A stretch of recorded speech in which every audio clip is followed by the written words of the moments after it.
Welcome to Podcrawlers. I'm Kelly. I'm Eric. We are continuing our hell ride into Jasonville. No! You're doomed. You're doomed. Everybody's doomed. There's one thing that we forgot to mention about Jason Takes Manhattan that Yes. just reminded me is that there's the Crazy Ralph-like character, which makes his appearance. He's going to kill you all. Yes. He's going to kill you all. This movie is going to kill me. No, I will kill myself after seeing it. So we don't have to see it again. Last two episodes, we talked about what we consider the core Jason Voorhees movies. And now we're going to talk about those that we really did not need. Part 5, A New Beginning. The Final Friday, Jason Goes to Hell. Jason X. And the recent Friday the 13th remake / reboot / sequel / really. Where shall we begin? Oh, Kelly, my Kelly. Let's start at the very beginning. Well, let's start at A New Beginning. Well, that's what I mean. Friday the 13th, Part 5, A New Beginning.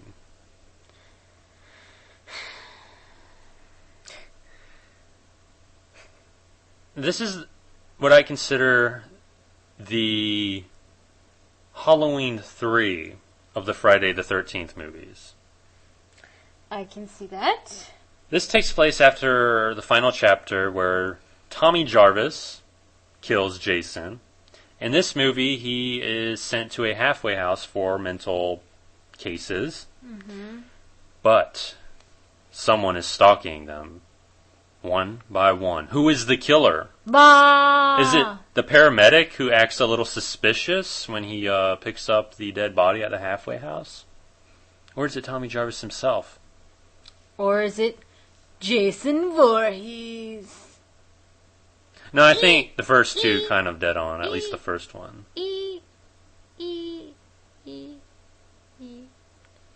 I fell asleep during this movie. This is obviously not my favorite movie in the Friday the 13th series, and possibly my least favorite.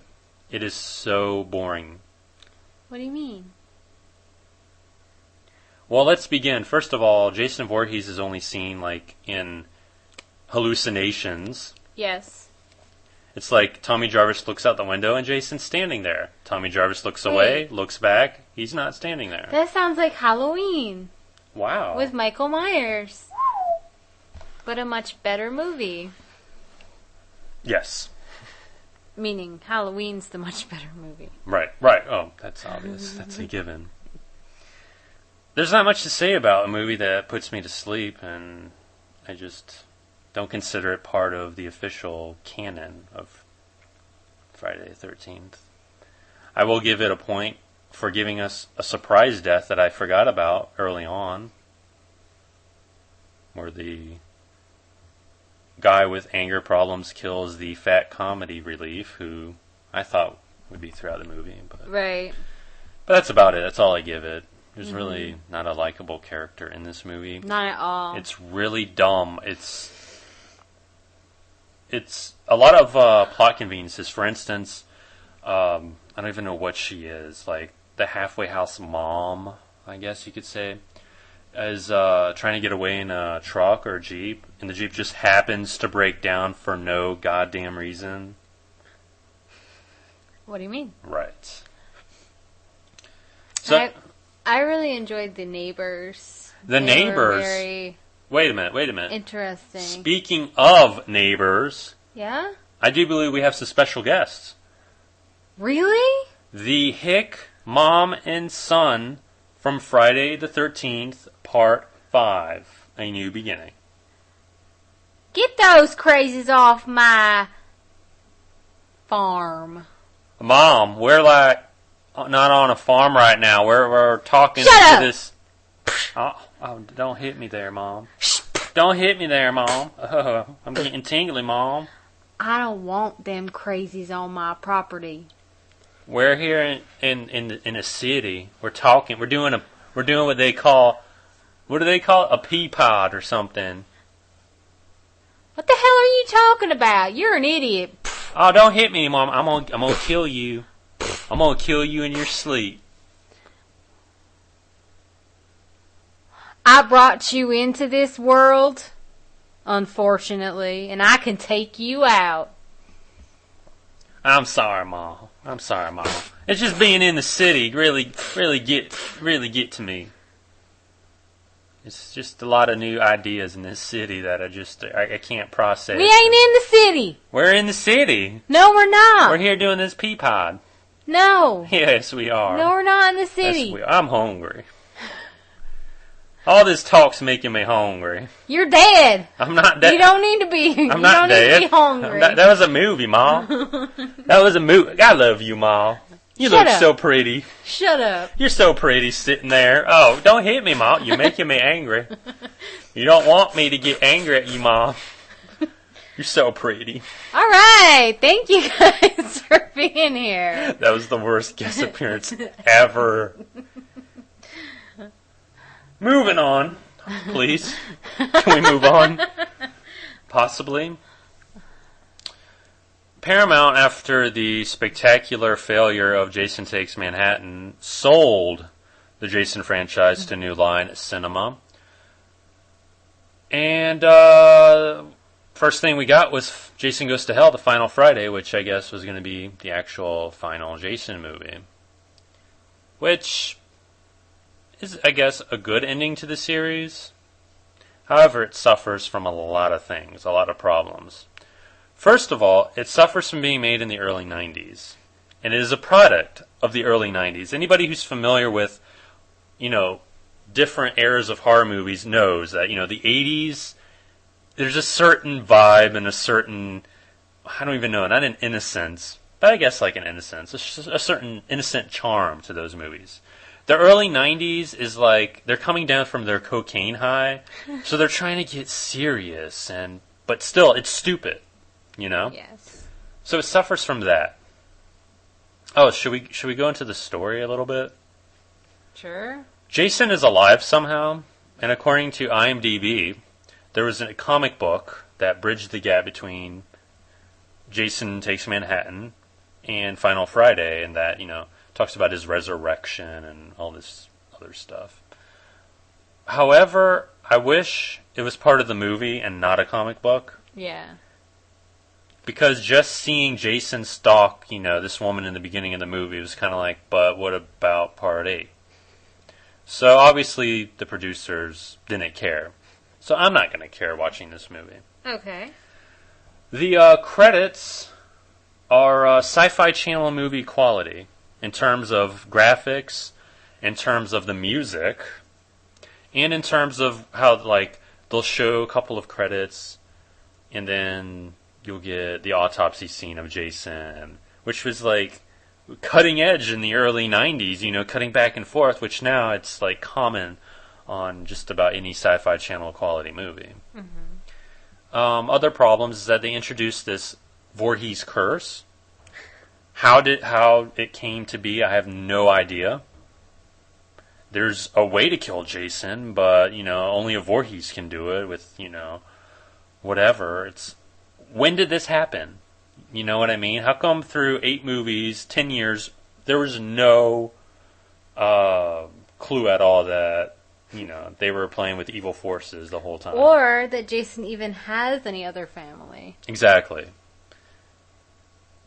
Total dumbness.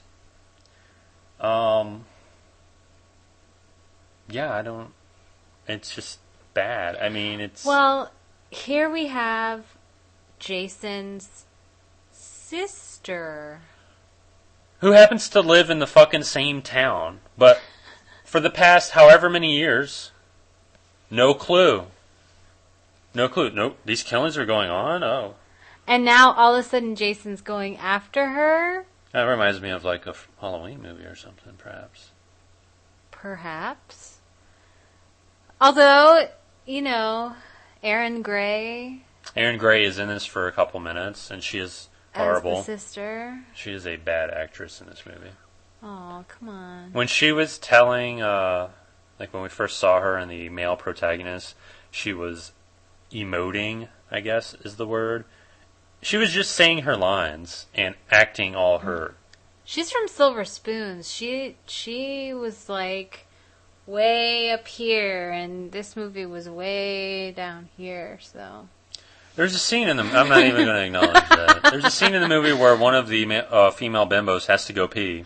I gotta pee, and I will recreate for you listeners the scene. And this is you can be my not tech manager, but my consultant. okay. I gotta pay. I'm walking back. The shortest pee. Now, mind you, I believe they're having sex at this moment, and she has to go pee. So, wow, she has to really piss, right? She pees for a split second, and then goes back. They can't even get that right. It's scary out there in the forest. There's several scenes where we do see Jason, I guess. I mean, we only see him kind of in the beginning and end. But, I don't know if it's CGI. I doubt it. I don't think they had CGI back then like this. Anyway, it reminded me of The Quickening from the Highlander movies. How, when he was reborn, you saw the little electrical zappies. Yes, uh-huh. And again, this movie is reminding us of other better movies like Highlander and Halloween and Silver Spoons. And better movies. Right. Jason Goes to Hell, he does. I mean, they did deliver on that. Yes. However, the Muppets take him to hell. Yes, the Muppets do take him to hell. Tacky. It's like they ran out of money at the last minute. Hey guys, let's wear some Halloween... Oh, I know. Muppet...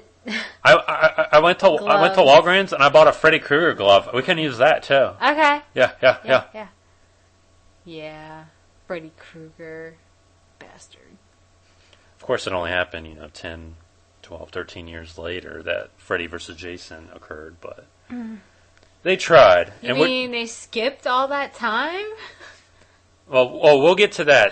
We'll get to that real soon. What was I going to say? At least with this movie, they tried. Like in previous movies, like Part 5 and 6, you kind of got the impression that they just, seriously, they gave up. Their heart wasn't into it completely. They just wanted to turn a quick buck. And with this one, they wanted to deliver something to the fans, which was a steaming pile of crap, but still, it provided some kind of closure. Okay. Until Jason X. The 10th Jason movie. This is my favorite Jason movie. No. This is a movie, like, we're doing these episodes, I don't even know what month it is, March. Let's just say March. And we've watched them all except Jason X, because Jason X is that bad. And after watching 9 Jason movies, like within a 3-week period, I can't do Jason X right now. I'm gonna go crazy. I'm doomed. Jason X, I guess, takes place in an alternate universe or something, or in the I don't know. Jason's in space. He's in hell. No, he's in space. No, he's in hell. Like, Freddy vs. Jason, no, because Jason is still out there. I don't understand. It's like different continuities, which I'm glad they explained that, What do you mean? Jason X, you're right. What was the next logical step? We had him fight a telekinetic. We had him fight Aaron Gray. We had him hop bodies in this demon little creature thing that looked ridiculous. Let's put him in space. That's awesome. However, no, it's not. Like how Jason Goes to Hell ripped off Halloween with the whole going after the family. They ripped off an idea that was going to be used for a Halloween movie. They were going to put Michael Myers in space, but they didn't, thankfully. That's stupid. Well, they didn't think so when they made Jason X. Totally stupid. It's exactly what you expect from a turn of the millennium horror movie. But when you add Jason to the mix, it just gets worse. I'm in space. That's my Jason Voorhees. I liked it especially because he doesn't talk.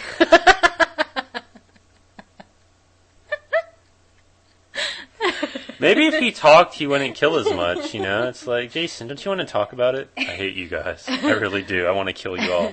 No, do you really want to? Yes. Okay. Okay. Since you talked it over first. So that's Jason X. Obviously, we don't recommend it. But he's in space. I wish I was in space during the Friday the 13th remake of 2009. Oh, Lord.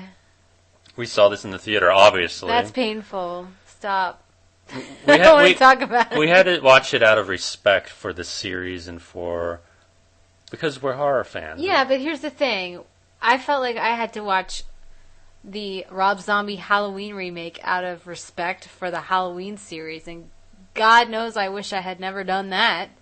However, this remake, It's not as bad. is not as bad. No, well, yeah, it's not as bad, but it's just as intolerable. Yes.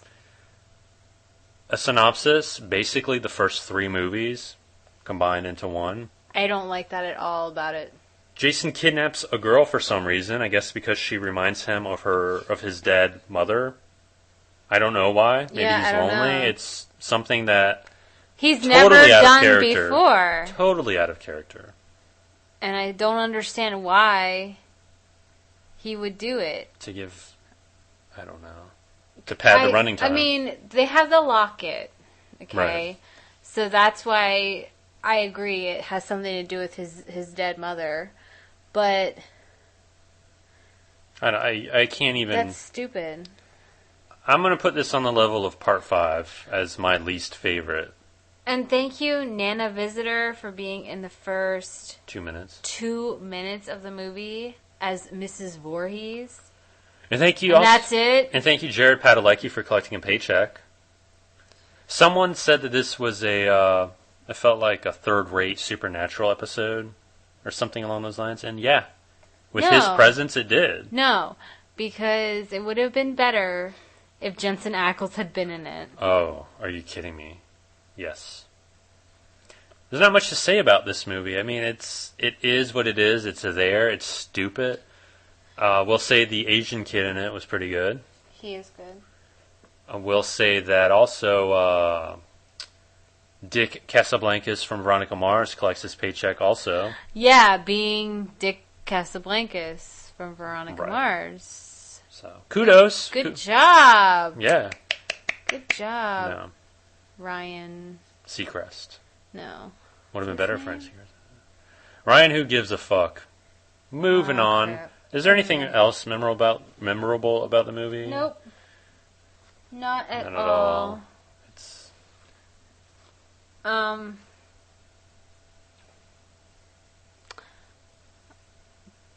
Danielle Panabaker from Disney Channel movies and various other things is in it.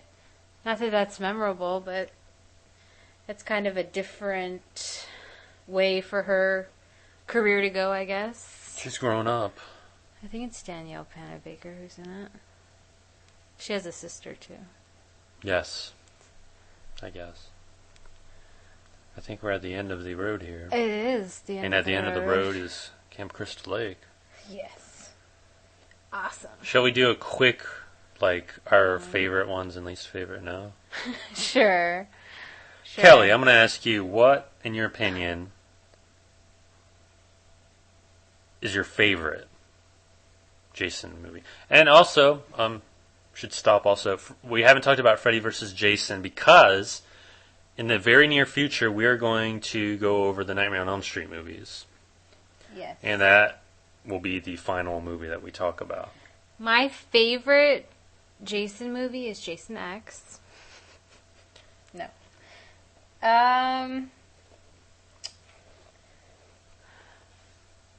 Let me ask, while you think about that, what's your least favorite Jason movie?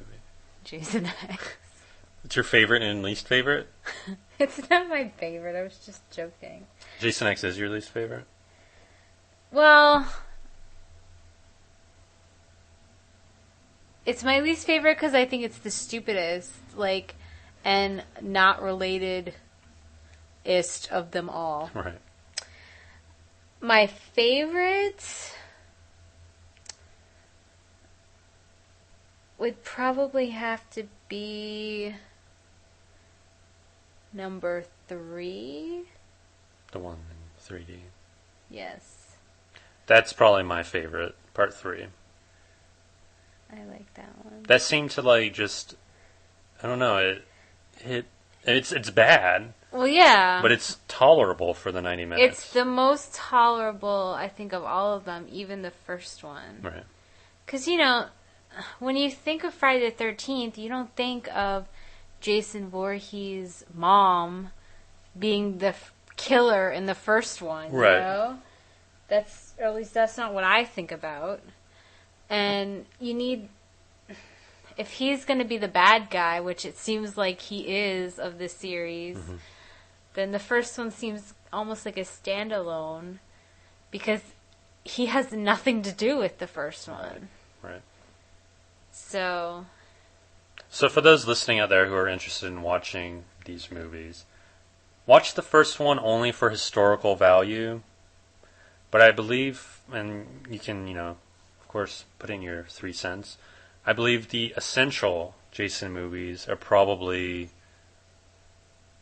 3. I don't know. That's it. 3. Because he dies in the end. Yeah, it could have stopped after that. Yeah, it should have. What do you mean? Then we never would have had Jason X. Which is my favorite. No. So Kelly's favorite is 3. Her least favorite's Jason X. Yeah, what's your least favorite? My least favorite is still part 5 because that has less to do with Jason than the very first one. True. And it's so boring. At least with Jason X, it's laughable. Yeah. There's nothing funny about part 5. Well. Come on. No. What you talking about? You sure are pretty. Boy. Yep. Mom, can I kiss you on the mouth? No. Come on, Mom. No, we already went through this. Come on, Mom. That's only on date night. Mrs. And on that note, we're out of here. Peace. Bye.